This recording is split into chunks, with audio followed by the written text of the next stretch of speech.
Coach, fall camp in the books. Just overall, how was the fall camp? How excited do you guys get this thing kicked off? Yeah, I had a great fall camp. Had new faces, had old faces. I think we're coming together as a football team. Getting everybody running in the same direction, is the ultimate goal, right? And I think we've come out of fall camp, number one, healthy.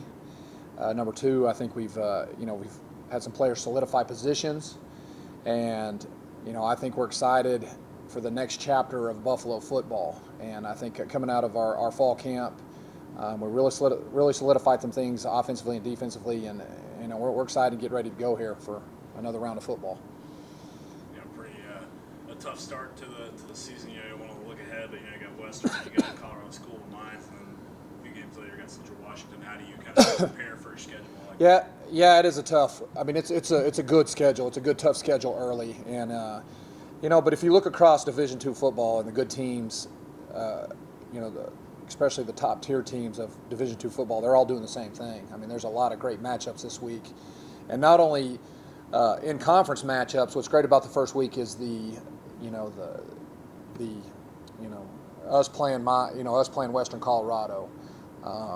There's a Central Missouri is going to play Delta State. Pueblo. Those type games, those out of conference games, especially against really good opponents.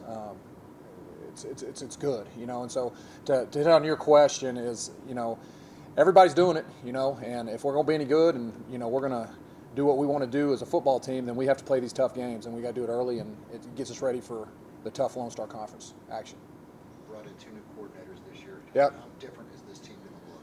Well, I think, and they're 2 different too now. I mean, you bring in, our defensive coordinator, Justin Richter. Justin Richter is a veteran, defensive coordinator. I know he didn't coordinate us for us last year. He was our special teams coordinator last year. But what I like about Coach Richter and our defense is, we're not overly,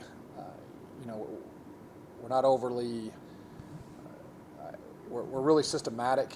Okay, sometimes simpler is better. He's got our guys flying to the football, and we're going to try to get back to the basics of running and tackling and make sure we're lined up and playing football. You flip it over to the offensive side of the ball, Justin Bain, the other Justin, 2 Justins here. Justin Bain, I mean, if you look at his track record of what he did at Central Missouri and what he's doing now, we're hoping this will be exciting offense, and it'll be a lot of fun to watch. And I think we've done in the recruiting pace offensively. I think Coach Bain's done a nice job of bringing some players that really match his system. Speaking of new guys, I know y'all were pretty excited about the signing class. How have those new guys, freshmen, newcomers, been?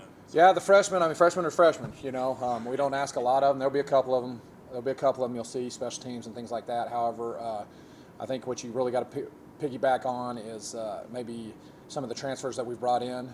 Some of those guys have stepped in and done a nice job in getting acclimated of what we're doing offensively and defensively. Extremely happy with this class, with the high school group, and also the transfer class. I think we've brought in some guys that can make immediate impacts, and I'm excited to get those guys out there and get going. How is Cameron Brown and J.V. Cash doing? Cam Brown, Javen Cash, doing a good job. I mean, those are program guys that have worked their way through their system here the last 2 years. Both very good football players, and they'll see a lot of action this year. And then what's nice about those guys is we got a Paladura Dawn and a Canyon Eagle right in there, and they're going to be playing for the Buffaloes this year. So that's awesome to have those local kids step up and be ready to play. Coming into camp, you had 6 quarterbacks competing for the job. How's that? We've got our quarterback. It'll be R.J. Martinez. Okay, R.J. Martinez will be the transfer that we brought in here. We came down to R.J. and Sean Johnson. Our starter from last year about this time, and both of them, I have no problem walking into a football game and let either one of those guys lead our offense. They're outstanding guys. They're great leaders, and they're physically gifted to where they can go lead a football team and lead an offense. Short week this week with the Thursday night game. How does that impact the schedule? It's not really a short week. I mean, it's you've had all summer to get this thing going. I mean, we're ready to get on the bus and go. And it is a short week of the Thursday night game, which I love. I love in college football. I love Thursday night games, and we'll be ready to go. So it's impacted. We're going to travel. We're going to go an extra day up early to Western Colorado to Gunnison. But other than that, I mean, we've had the whole summer to get ready for these guys, and we'll be ready. And then kind of mentioned it already, number 10 team in the country. Tough matchup to start with. Just what is it? What do you see on them on paper? How you like Yeah, it? Western Colorado, good football team. Playoff team last year. Won a playoff game last year. Beat us last year. Beat us the last 2 years. I think you've got to look at what they bring back. They bring back a very experienced quarterback, maybe one of the best quarterbacks in Division II football, in Drew Nash. They also their defensive front is probably one of the better ones we'll see in Division II football. Anybody that we play, they bring back an All-American defensive end. If you look at this team, Western Colorado, they're a veteran team. A lot of guys have been in their program for a long time. They're really well coached. Systematically, they have their schemes that they've been running for 10 years, and those kids go out there and execute, and they're very disciplined, and they don't make a lot of mistakes, and they go out and do what they do, which is a sign of a good football team.